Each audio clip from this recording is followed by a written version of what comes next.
Est-ce que certains d'entre vous se sentent condamnés? Vous savez ce qui cause cela d'après la Bible? La plupart d'entre vous penseront, eh bien, c'est mon péché. Non, la Bible dit que la loi apporte la condamnation. Si vous voulez être libéré de la condamnation, vous devez être libéré de la loi. Restez à l'écoute de la vérité de l'Évangile. Welcome to Gospel Truth with Andrew Womack, a teaching ministry that emphasizes God's unconditional love and grace. And now, here's Andrew. Bienvenue dans notre nouvelle émission de la vérité de l'Évangile. Aujourd'hui, je continue à enseigner sur la vraie nature de Dieu. Et je suis sur ce sujet depuis, je pense que c'est la 8e émission sur cet enseignement. En fait, c'est juste la continuation de beaucoup de choses que j'ai prêchées sur comment Dieu nous aime inconditionnellement. Comment son amour n'est pas basé sur les choses que nous faisons. Dieu nous aime parce qu'il est amour et non parce que nous sommes aimables. Et quand vous dites ce genre de choses, beaucoup de gens, particulièrement ceux qui ont grandi dans l'Église, et ceux qui touchent au christianisme, se posent un grand nombre de questions parce qu'ils disent « Mais alors, qu'est-ce que cela veut dire ? Dieu déteste les pécheurs. Dieu déteste l'impie. Qui peut se tenir devant la présence du Seigneur? Celui qui a les mains et le cœur purs? Vous ne pouvez pas dire que nos performances n'affectent pas Dieu. Quand les gens disent ce genre de choses, ils retournent toujours à l'ancienne alliance. Et la clé, je crois, pour comprendre l'amour inconditionnel de Dieu, c'est de comprendre que l'ancienne alliance et la nouvelle alliance sont différentes. Donc, comme je l'ai dit, cela fait 8 émissions que je suis sur ce sujet. Nous avons déjà bien avancé et dans la précédente émission, j'ai commencé à utiliser des versets qui montrent que la loi a été donnée dans un but totalement différent de ce que pensent la plupart des chrétiens. Par exemple, dans notre 6e émission, j'ai dit que la loi est bonne si elle est utilisée de façon légitime. En d'autres mots, il y a une bonne et une mauvaise utilisation de la loi, et elle est mauvaise quand vous essayez de l'utiliser avec un chrétien. La Bible dit, dans 1 Timothée chapitre 1, verset 9, que la loi n'est pas faite pour quelqu'un de juste, mais pour ceux qui sont irreligieux et rebelles. La loi n'est pas faite pour le chrétien. La loi a été faite pour nous amener au Seigneur en vue du salut, mais une fois que nous sommes sauvés, il n'est pas juste de dire à un chrétien « Tu dois faire ceci ou cela afin que Dieu t'aime ou t'accepte ou réponde à tes prières ou établisse une relation avec toi. » Ou t'utilises, c'est faux. Et bien, cependant, c'est exactement ce qui se dit. Et donc, dans notre précédente émission, j'ai utilisé 1 Corinthiens chapitre 15 et verset 56. La dernière partie du verset dit « La puissance du péché, c'est la loi ». Et j'ai montré comment la loi a donné de la force au péché, notre ennemi. Elle ne nous a pas donné de force dans notre bataille contre le péché, mais elle a donné de la force au péché et aidé le péché à nous battre. C'est une pensée radicale. Une fois encore, j'ai dit cela dans notre précédente émission. Si je n'avais pas montré cela dans les Écritures, si j'étais simplement arrivé en disant « Croyez-vous que la loi donne de la force au péché dans votre vie ?» je peux vous garantir que 99% des chrétiens auraient dit « Absolument pas. La loi est ce qui m'aide à dominer le péché. » Mais la Bible dit juste le contraire. Vous voyez, la loi donne de la force au péché dans votre vie. Je sais que certains d'entre vous, votre cerveau va tilter et dire non, non, non, ce n'est pas possible. Mais lisez dans les Écritures, 1 Corinthiens 15, 56, c'est ce qu'il est dit. Bon, la Bible dit la vérité, oui ou non? Allez-vous accrocher à vos traditions? Est-ce que vous supposez toute votre vie? Est-ce que cela va prédominer sur vous? Ou est-ce que vous allez laisser la parole se mettre en travers de votre théologie? La Bible dit dans Romains 3, 4 que Dieu soit reconnu comme vrai et tout homme comme menteur. Vous devez arriver au point où la parole de Dieu est ce qui prédomine sur vous et pas ce que quelqu'un dit, d'autre dit. Parce que votre grand-mère ou chère tante Suzy disent, parce que cette dénomination leur a enseigné que ça d'une certaine façon toute leur vie. C'est ce que vous allez croire. La parole de Dieu devrait être l'autorité finale et absolue dans votre vie. Et la Bible dit que la loi donne sa force au péché. La raison en est que le péché vous avait déjà battu, mais certains d'entre vous ne le saviez pas, parce que nous nous comparions aux autres en pensant « je ne suis pas aussi mauvais qu'eux, je suis vraiment un bon pécheur, je sais que je ne suis pas parfait, mais je suis un pécheur, un bon pécheur. » Et vous pensiez que vous étiez OK concernant le péché, donc la loi a juste amplifié le péché. Elle a rendu vivante la convoitise à l'intérieur de vous. Je vais vous montrer d'autres versets qui parlent de ça dans Romains chapitre 7, 8. Il est dit que la loi est devenue vivante et qu'elle nous a donné de la concupiscence, ce qui veut dire une convoitise extrême et incontrôlée. La loi a accompli ces choses.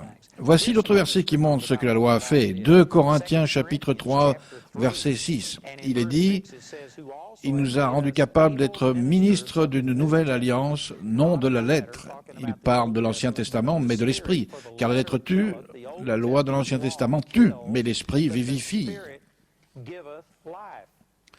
C'est ici une déclaration très forte. La loi de l'Ancien Testament tuait. Et certains disent, eh bien, je ne suis pas sûr qu'il ait parlé de cela. Regardons le verset suivant. Il est dit, « Or, si le ministre de la mort gravait avec des lettres sur des pierres, de quoi est-il parlé ?» Eh bien, lorsqu'il est parlé de graver avec des lettres sur des pierres, il est parlé spécifiquement des 10 commandements que Dieu a donnés à Moïse sur le mont Sinaï. Et en fait, il les a écrits avec son propre doigt. Ils ont été écrits avec le doigt de Dieu, et c'est ce qui est dit dans le livre de l'Exode. Et il est dit, cela est appelé le ministère de la mort gravé avec des lettres sur des pierres. La loi de l'Ancien Testament, spécifiquement les 10 commandements, n'ont pas été donnés pour vous donner la vie et pour vous donner la liberté et la victoire. Ils ont été donnés pour vous tuer, pour vous piéger. Je sais dans mon cœur que certains d'entre vous disent que ce n'est pas possible et vous vous battez contre ça. Mais dites-moi ce que j'ai lu de travers. Vous pouvez lire toutes les traductions que vous voulez. Je lis dans la version de King James, mais vous pouvez lire dans n'importe laquelle. Elles vous diront toutes la même chose. Il est dit au verset 7, « Or, si le ministère de la mort gravé avec des lettres sur des pierres a été glorieux, au point que les fils d'Israël ne pouvaient fixer les regards sur le visage de Moïse à cause de la gloire de son visage, bien que cette gloire fût passagère, combien le ministère de l'Esprit ne sera-t-il pas plus glorieux ?» Si vous lisez ceci, quelle que soit la façon dont vous le lisiez, vous pouvez regarder le grec et le disséquer dans tous les sens. Il est dit que la loi de Moïse, c'était la mort, et elle a donné pour tuer. Dans le Nouveau Testament, Jésus a dit cela de différentes façons. Mais Jean, chapitre 10, verset 10, il dit « Le voleur ne vient que pour dérober, égorger et détruire. Moi, je suis venu afin que les brebis aient la vie et qu'elles soient dans l'abondance. » Le Nouveau Testament dit que Jésus est celui qui donne la vie. Le diable est celui qui porte la mort. Il est aussi dans Hébreux chapitre 2 que le diable est celui qui avait le pouvoir de la mort. Jésus est venu pour détruire celui qui avait le pouvoir de la mort, c'est-à-dire le diable. Et donc Satan est l'auteur de la mort. Et la loi est un ministre de la mort, un agent de la mort dans notre vie. Je sais que certains d'entre vous sont en train de se battre avec ça, parce qu'une fois encore, ce n'est pas l'idée que nous en avons. On a enseigné à la plupart des gens que Dieu nous avait donné la loi pour nous aider. Oh oui, c'est une aide dans le sens que comme elle nous met à genoux et nous rend coupables devant Dieu, et elle nous condamne totalement, et rend le péché vivant à l'intérieur de nous. Elle aide dans le sens qu'elle vous montre que vous ne pourrez jamais vous affranchir tout seul de votre péché. Elle ôte toute fausse idée de propre justice et vous fait vous tourner vers Dieu pour réclamer sa miséricorde.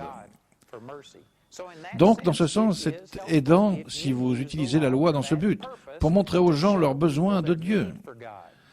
Mais ce n'est pas bien si vous essayez de l'utiliser pour des gens qui ont déjà reconnu leurs besoins de Dieu.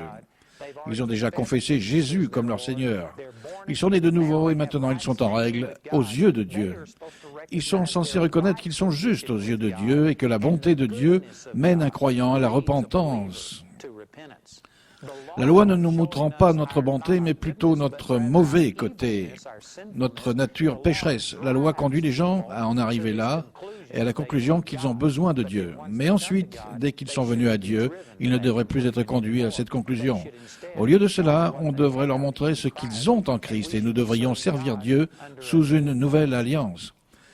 Cela est complètement différent de ce que la plupart des gens ont entendu, et c'est la raison pour laquelle nous n'obtenons pas les bons résultats. La suite du passage dit, je lis au même endroit, 2 Corinthiens chapitre 3 verset 9, il dit, si le ministère de la condamnation a été glorieux. Et aussi, si vous retournez au verset 7, et lisez cela dans son contexte, le ministère de la condamnation, il est parlé de la loi, gravée avec des lettres sur des pierres, plus particulièrement les 10 commandements, mais ce n'est pas limité à cela. Tous les commandements qui avaient été donnés, ce que nous avions à faire pour être justes aux yeux de Dieu, cela s'appelle le ministère de la condamnation Donc ici, la loi est appelée condamnation. Il est dit dans Romains chapitre 8, verset 1, « Il n'y a donc maintenant aucune condamnation pour ceux qui sont en Jésus-Christ, qui ne marchent pas selon la chair, mais selon l'esprit. Il n'y a aucune condamnation contre nous de la part de Dieu. » Il n'y a plus de condamnation et cependant, les gens qui vivent sous la loi, qui pensent qu'ils ont quelque chose à faire pour contenter Dieu et pour gagner son acceptation et son intervention dans leur vie, les gens qui ont cette façon de penser sont sous la condamnation. Parce que la loi, cette mentalité qui est que je dois faire quelque chose pour plaire à Dieu, va toujours montrer vos échecs et les domaines dans lesquels vous n'avez pas bien fait. Est-ce que vous saviez que la loi ne vous complimente même pas? La loi ne vous fera jamais vous sentir bien. La loi ne vous montrera que vos besoins. Peu importe si vous avez fait 999 choses sur les 1000 que la loi vous commandait de faire, celle-ci ne vous fera pas un seul compliment. Elle ne vous félicitera pas pour vous faire sentir bien.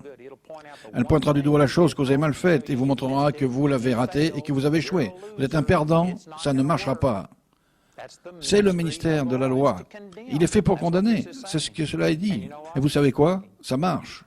Beaucoup d'entre vous sont condamnés au maximum. Beaucoup d'entre vous, peu importe avec quelle force vous essayez, si vous vouliez être honnête, vous avez beaucoup progressé. Vous n'avez jamais fait aussi bien avant. Et cependant, beaucoup d'entre vous ne voyez même pas cela. Vous ne voyez que le long chemin qu'il vous reste encore à parcourir. Vous vous sentez toujours condamné. Le mot condamné a perdu sa signification pour beaucoup de gens, mais il veut simplement dire que vous vous sentez impropre à l'utilisation. Vous sentez, Dieu, je n'en ai pas fait assez. Et la plupart d'entre nous sommes condamnés à cause de la loi. Nous devons changer ça.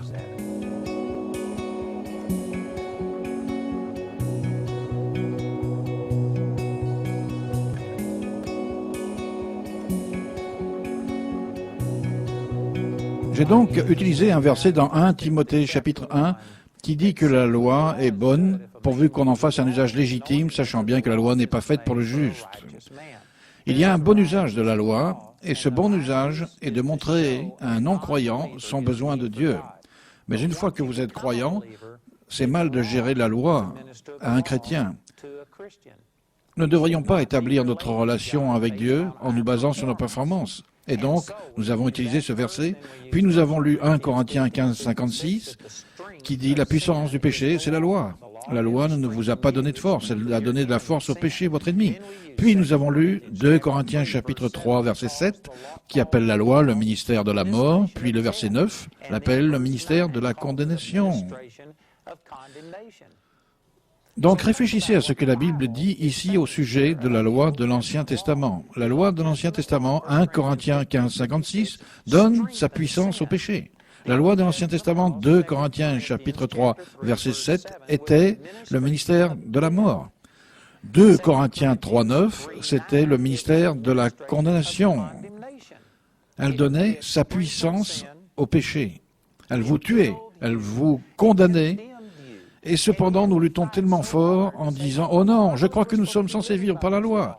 Dieu nous a donné la loi pour faire quelque chose de merveilleux dans nos vies. » Elle était bonne dans le sens qu'elle nous a montré notre besoin de Dieu et nous a fait mettre à genoux.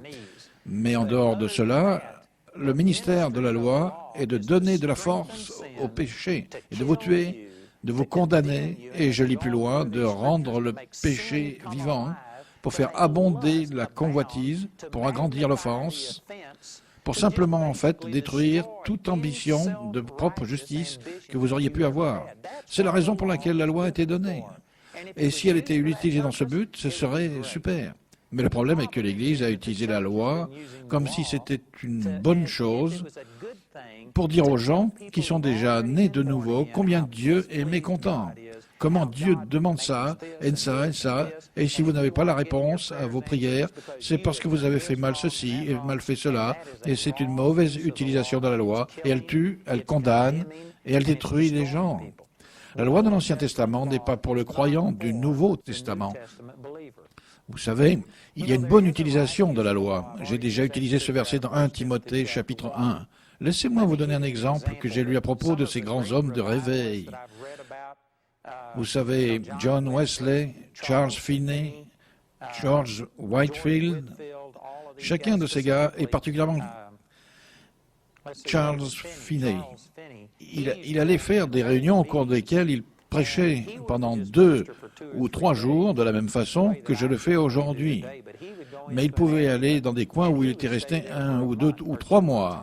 Et il restait là aussi longtemps qu'il sentait qu'il avait un impact et que l'impact du ministère allait en grossissant comme une boule de neige. Et voici la façon dont il exerçait son ministère. Il allait pendant presque tout le premier mois, au moins 2-3 semaines, ou quelque chose comme ça, il allait prêcher la loi et il parlait de la colère et du châtiment de Dieu. Et il ôtait des gens, vous savez, toute vanité. La vérité est que la plupart des gens, parce qu'ils ne peuvent pas voir l'enfer, qu'ils ne le voient pas avec leurs yeux physiques, ils le chassent de leur esprit.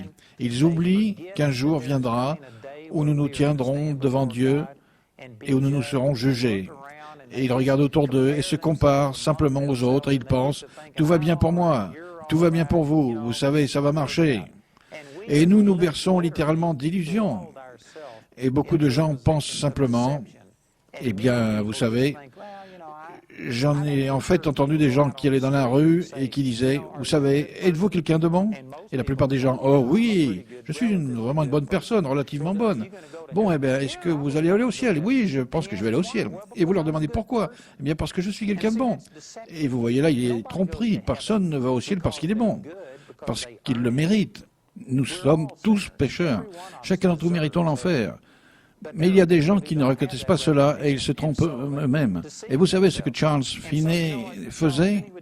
Il commençait pendant le premier mois pour réduire les gens en bouillie avec la loi et à leur montrer la colère de Dieu, la sainteté de Dieu, l'impiété de l'homme.